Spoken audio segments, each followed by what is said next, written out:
Alrighty, so I've recently been mentioning quite a few times in interviews and on certain posts that my favorite way to source is Keepa Product Finder. So I'm going to start making a couple videos on this to share with you how I go about it, how I find winning products, and essentially create an evergreen leads list for my Amazon business. So I'm going to break this up into a couple of different videos. What we're going to focus on in this one is how to find products with no sales rank and talk about why I like those. And in the upcoming videos, I'm also going to dive into finding products that are out of stock, which can be great, as well as how to find keywords in order to find certain products that could fit your criteria. So Keepa, if anyone's not familiar, absolutely non-negotiable tool when it comes to Amazon. It helps you read charts that provide data as far as is something selling, how frequently, what's the trend on the number of sellers, what's the trend on the number of reviews, and I can go on and on and on. But I didn't discover Keepa Product Finder until a couple months ago, and once I got a taste of it, it's been my go-to for finding new leads. So I'm going to share my screen with you. And again, we're focusing today on no sales rank. Okay. So here we are in Keepa. And at the very top, you'll just click on data and then product finder. And it's going to lead you to a page that has a lot of different filters. Okay. I'm just kind of scrolling through it all.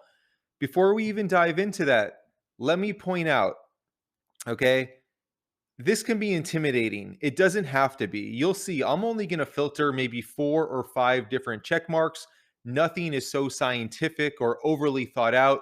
It works for me, and you can tweak it to your liking.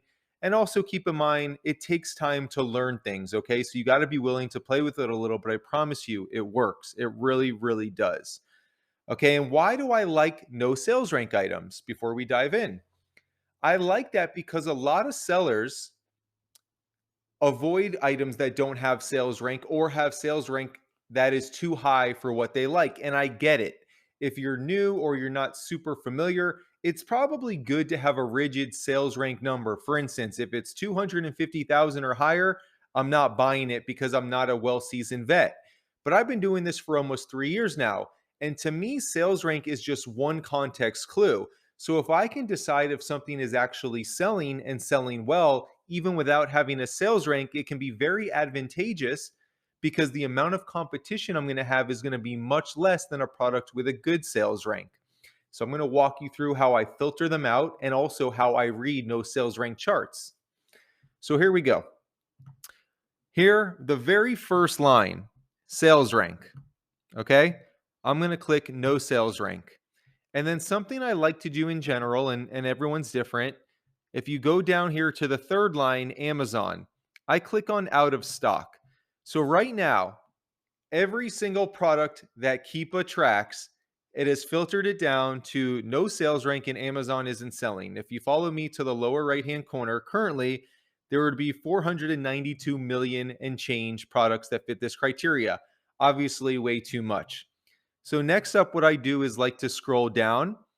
By the way, I'm not going to stop and go line by line. You can go through these, but basically it's just a lot of different filters. So you can click out of stock, which we will in the next video and talk about that. But for no sales rank, all of this stuff is pretty irrelevant to me. What I will do is scroll all the way down until we get to the title, brands, and more section. And from here, you can select a category. So I'm just gonna select one just to show you, appliances. Okay.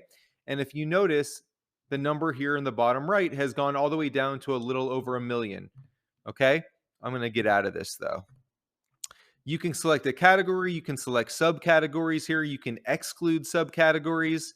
Um, and then underneath that is text field, which is like a keyword, which will be a part of another video. I don't deal with any of this.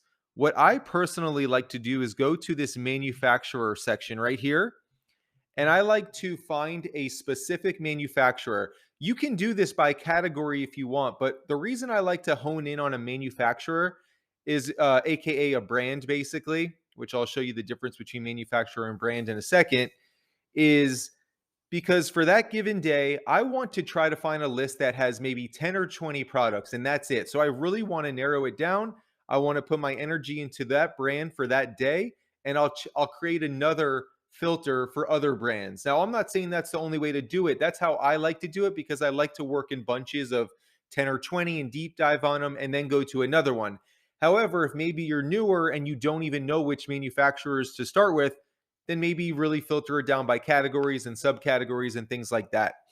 But I decided today what I'm going to do for manufacturer is use Nature's Way. Okay, that's a vitamin and supplement category that I've sold before and got IP complaints. So this way, if you're into this, by all means, go for it. But I know I don't care because I'm telling you, you'll get letters. Okay.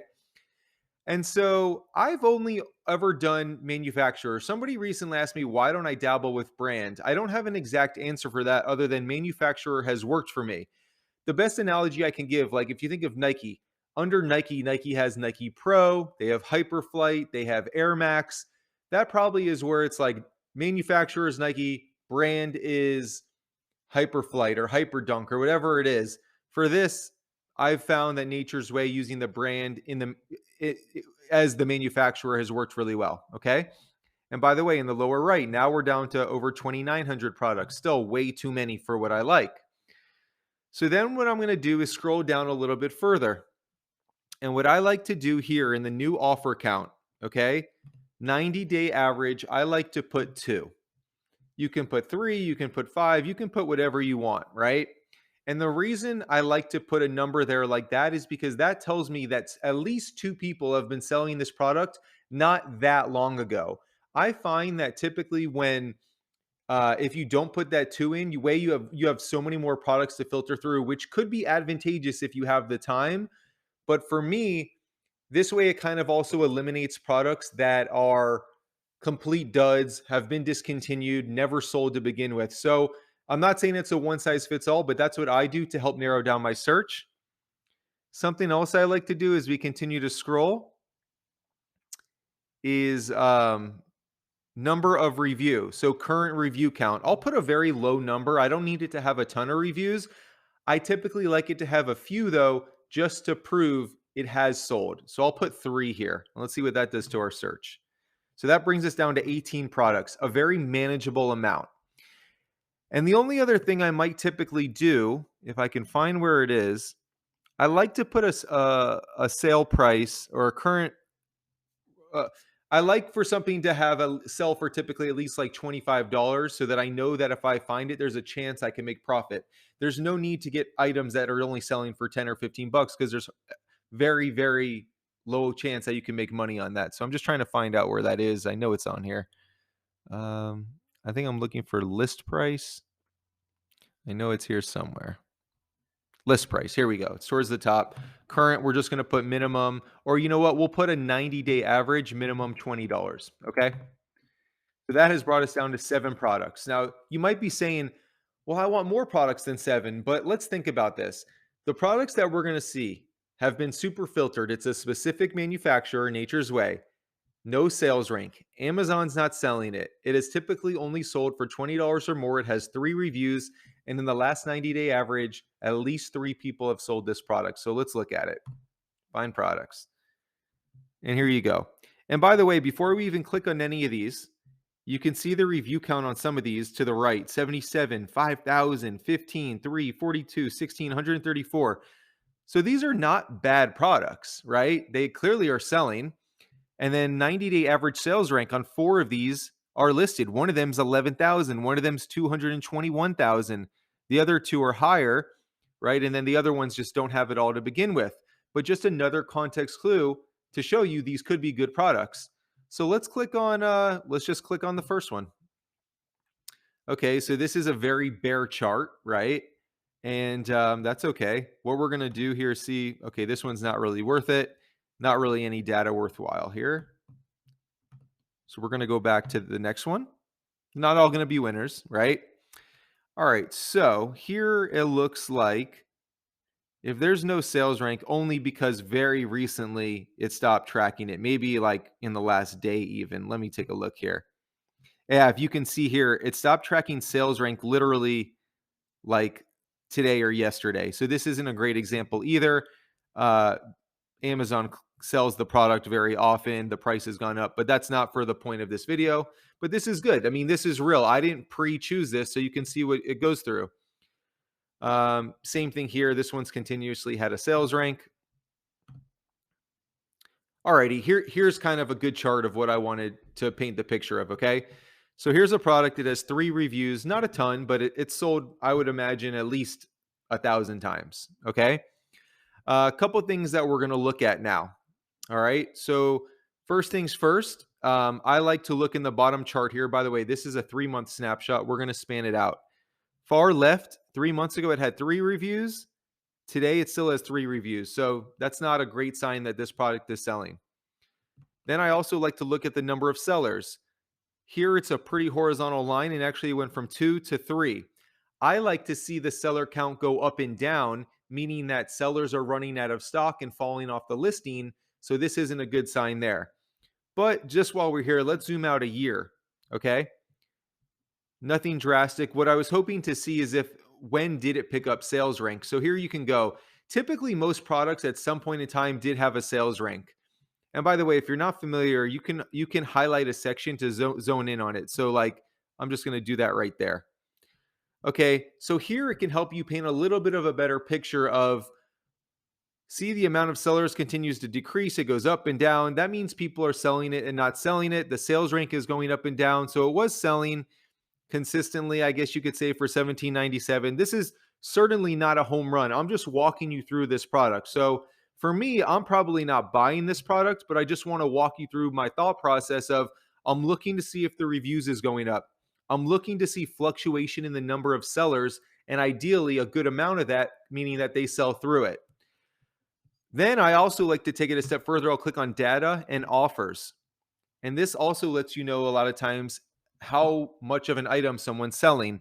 In this column here, the sold category, you'll see there's question marks here. Sometimes there's actual numbers. Overall, this is just not a great chart for this example. But again, we're doing this live. Okay, let's try to find a better example. Alrighty, so here's a product, no sales rank, clearly hasn't tracked in a while, 3-month snapshot. 42 reviews 3 months ago, 42 now. Not a great indicator. I do like here it went from 4 sellers to 3 to 2. That tells me it has sold a little bit. Let's span out to a year. Okay, not a whole lot of traction as far as sales rank. Now here we can see back in the day when there was tracking sales rank, it was selling decently. You could see the amount of sellers here going down and then up and then down, right? The amount of reviews continued to climb. Not a home run necessarily, 42 reviews, but what I would probably do is, again, just to show you, go to data and offers. And we can see here, it's not tracking how much these people have sold.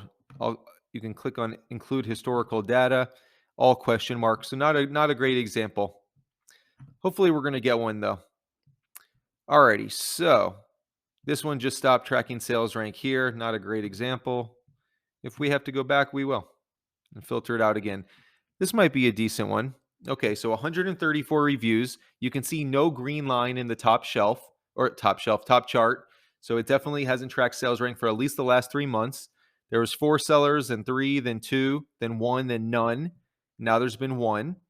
Amount of reviews 3 months ago was 134, and today 134. So I don't love that, but that's not an end-all be-all. We're going to span out to a year. Okay, so it didn't pick up sales rank within the last year, but 125 reviews to 134. So 9 reviews over the last year tells me it's probably sold anywhere from 1,000 to a couple thousand times. It definitely has been selling because the amount of sellers has gone up and down. And then let's click on data and offers. Maybe, okay, here's a good example of what it's supposed to look like. This seller right here has sold this product about 252 times, it's saying, in the last 90 days. Now, you could take that with a grain of salt. What I would do is look into Seller Amp, their estimator. Keepa won't have it because it's not picking up sales rank, the dips. But here's another thing, the stock history chart. I like this. So on January 15th, this person had 14 items in stock. Then they had 1 on January 25th. So they sold, let's see, so they went from 14 to 1 in 10 days, basically 8 days. So they sold 13 items in a week. Then they replenished. They had 15 on February 7th. And then on February 26th, they had one. Okay. So they sold another 14 in a couple weeks. So if you do that type of math, it's like, okay, when this is in stock, it's selling 10, 15 times a week, maybe 60 times a month. Clearly, to me, this item is selling. And now I look at it all. I look at, okay, a lot of reviews. It's a national brand. This person is clearly selling it. And what I'm going to click on here under additional options, include historical data. And you can kind of see this person sold a few here. It didn't seem to, it's not picking up on too many, but this person sold 3. A lot of question marks here, but it is selling. Okay. And so another thing is you can look at buy box statistics. This person has been winning the buy box at $41 for the most part, but also you can span this out to be like 180. So the reason I like this is because this shows me these other people that are currently not on the listing did win the buy box, meaning they had sales as well. Okay. So overall, I'm looking at, when I look at a no sales rank item, number of reviews, that's a context clue. The brand itself, if you're familiar with it, that's a context clue. The amount of reviews, whether it be over 3 months, a year, the entirety, is it increasing? Is the amount of sellers decreasing on and off, meaning that people are selling it, running out of stock, etc.? And then I also like to go to data and offers and see how much they've sold recently. I look at their stock history chart. I also like to see include historical data, or excuse me, historical offers. And then I also check the buy box statistic and span it out. And also, while we're in the Keepa chart, I do span that out as well to see if we can pick up when there was a time there was a sales rank. So you can see here all this green line, that's when it was picking up a sales rank. Let's highlight that. And you can see actually it was a very good mover. The sales rank at the best was like 54,000, right? It was selling, granted, for like $15. So nowhere near the current sale price of $40. So it wouldn't sell like this, but it tells me the product itself has demand, maybe not at the current price as much, but there is absolutely demand. Okay. So I'm not here to say that that's a home run product or not. I'm walking you through my process, and you can do what I just did and you can loosen up the reins a little. Maybe it doesn't have to have 3 reviews minimum. Maybe, you can type in different, or you can use different manufacturers. Nature's Way is one out of the millions and millions on Amazon. So times 7 by millions, you can do this with anything. And I like to start with brands that I've already sold, that I've had success with. And by the way, let's say you find some of these to be successful. Now go reverse source whoever and storefront stock, who else is selling this, because they probably know what they're doing if they're selling products that have no sales rank, right? Another benefit of no sales rank is that I find them to be much more replenishable. The price doesn't fluctuate so much because there's so much less competition and less people on the listing, right?